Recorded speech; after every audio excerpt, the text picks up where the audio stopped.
પ્રદેશ કોંગ્રેસના પ્રમુખ છે અમિત ચાવડા રાજીનામું આપશે. જે પ્રકાર જ્યારે પણ આવી ચૂંટણીઓ થતી હોય ત્યારે આ પ્રકારના સમાચારો આવતા રહે છે. વધુ એક વખત સમાચાર આવી રહ્યા છે. ગુજરાત પ્રદેશ કોંગ્રેસના પ્રમુખ અમિત ચાવડા રાજીનામું આપી રહ્યા છે. એ પ્રકારના અહેવાલ મળી રહ્યા છે. અમિત ચાવડા રાજીનામું આપશે. આણંદમાં જે પ્રકારનું પ્રદર્શન રહ્યું છે, એમનો ગઢ કહેવાય, ભરતસિંહ સોલંકીનો ગઢ કહેવાય, ત્યાં જિલ્લા પંચાયત છે એ કોંગ્રેસે ગુમાવી. અત્યારે આ જ મુદ્દા પર વાત કરવા આપણી વચ્ચે ઉપસ્થિત છે અમારા સંવાદદાતા હિરેન રાજીકુર. હિરેન, શું સમાચાર છે? અમિત ચાવડા રાજીનામું આપી રહ્યા છે.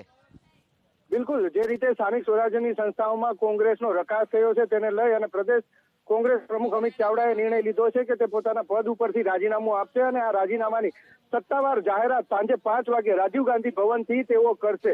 સૌથી મહત્વપૂર્ણ બાબત છે કે જ્યાં સુધી અમિત ચાવડા સાથે વાત થઈ ત્યાં તેણે કહ્યું કે 2005માં અને 2010માં પણ કોંગ્રેસના ખરાબ પરિણામ આવ્યા હતા સ્થાનિક સ્વરાજ્યની સંસ્થામાં, પણ આટલી હદે ખરાબ ન હતા.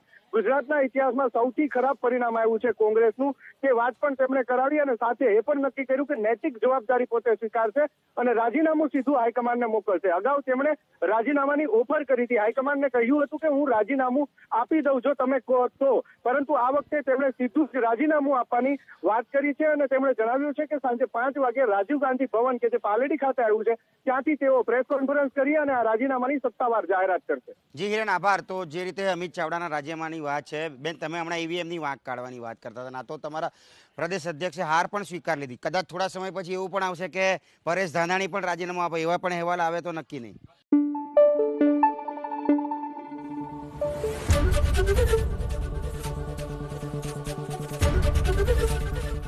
એબીપી અસ્મિતા, ગુજરાતની અસ્મિતા.